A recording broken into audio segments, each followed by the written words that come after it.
Jangan lupa subscribe di terima kasih. Sedang makan siang. Bapak ini terdiam. Ternyata di depannya ada Gembel. Ia meletakkan sendok sambil menatap wajah Gembel yang berharap. Bapak ini mengusirnya. Gembel langsung lari ketakutan. Besok paginya, Gembel tidur di depan toko bapak tadi. Bapak yang membuka tokonya sangat marah dan menyiram Gembel dengan air. Gembel terkejut dan bangun. Ia lari tunggang langgang. Bapak memakinya supaya ia tak datang lagi.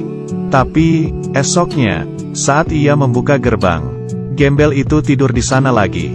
Ia menyapu wajah Gembel, tapi Gembel sedang mimpi indah. Melihat kelakuan bapaknya, wanita ini merasa tidak tahan. Saat itu, Gembel bangun. Ia malah tersenyum melihat bapak. Bapak tersenyum, tapi bapak mengusirnya lagi. Melihat Gembel mengumpulkan botol, bapak juga membuang botol ke arahnya. Lalu pura-pura sibuk seakan tidak melakukannya. Esoknya, saat ia membuka gerbang, ia mencium bau pesing. Ternyata, Gembel itu lagi. Sekarang ia pipis sembarangan. Bapak emosi. Ia menendang Gembel. Saat ini, mata Gembel terlihat sangat sedih. Esoknya, saat bapak membuka gerbang, ia melihat Gembel itu tidak ada di sana. Esoknya lagi, Gembel itu tidak ada lagi. Esoknya, masih tidak ada. Bapak merasa sedih. Ternyata, tak tahu dari kapan, ia sudah terbiasa dengan keberadaan Gembel. Tetangganya memberitahu, Gembel itu tidak akan datang lagi. Bapak panik. Ia melihat CCTV, lalu memeriksanya.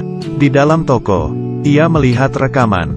Ini pertama kali ia melihat Gembel dan mengusirnya. Bapak merasa sangat menyesal melihat ekspresi Gembel yang mengiba. Bapak mulai memeriksa malam di mana ia pergi. Sebenarnya ada apa? Ternyata, setiap hari Gembel membantunya memungut sampah di depan toko. Saat ada orang iseng mencoret-coret gerbang toko, Gembel itu mengusirnya. Setiap malam, Gembel itu di sana. Karena anaknya memberi Gembel makan malam, Gembel itu tahu balas budi. Hari itu, saat gerbang bau pesing, pelakunya orang lain. Bahkan, Gembel mengusirnya. Jadi, saat bapak memaki Gembel, Gembel itu sangat kecewa. Sampai di sini, bapak mulai menangis. Ia melanjutkan rekaman. Ada dua pencuri yang mencongkel gerbang toko. Gembel melihatnya. Ia mau mengusir mereka, tapi malah dihajar. Hati bapak sangat sakit melihatnya. Ia melihat Gembel dihajar tanpa ampun. Bahkan diinjak-injak. Gembel masih berusaha menghalangi. Ia teringat perilaku buruknya terhadap Gembel yang ternyata melindunginya. Air matanya tak terbendung. Setelah melihatnya, bapak baru mengerti kenapa Gembel tak ada lagi di depan toko.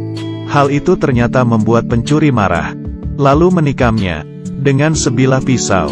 Demi balas budi, gelandangan akhirnya ambruk. Sejak saat itu, ia menghilang. Terkadang, kebaikan kecil akan diingat selamanya oleh orang lain. Di sebuah jalanan di Inggris, dua orang sedang menunggu bus.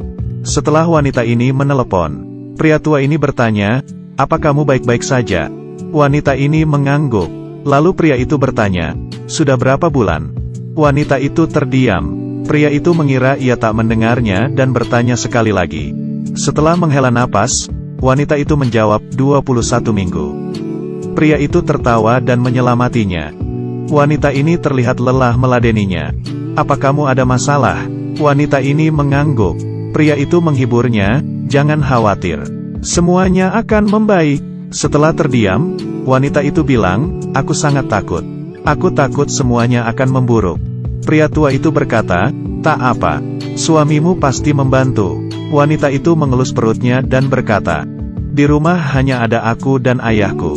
Tapi, ayahku sakit." Pria itu terus menghiburnya. Wanita itu menatapnya lekat-lekat tanpa bicara. Hatinya sakit sekali, tapi ia menahannya. Saat itu, suasana menjadi hening.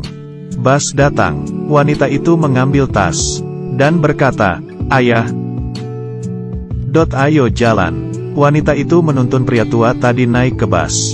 Mungkin pertanyaan ini sudah diulang ke 100 kalinya. Tapi, wanita ini masih menjawab ayahnya. Meski aku sudah melupakanmu, tapi, aku tidak akan lupa mencintaimu. Oke, cerita hari ini sampai di sini. Aku Kaki Minyak, sampai jumpa.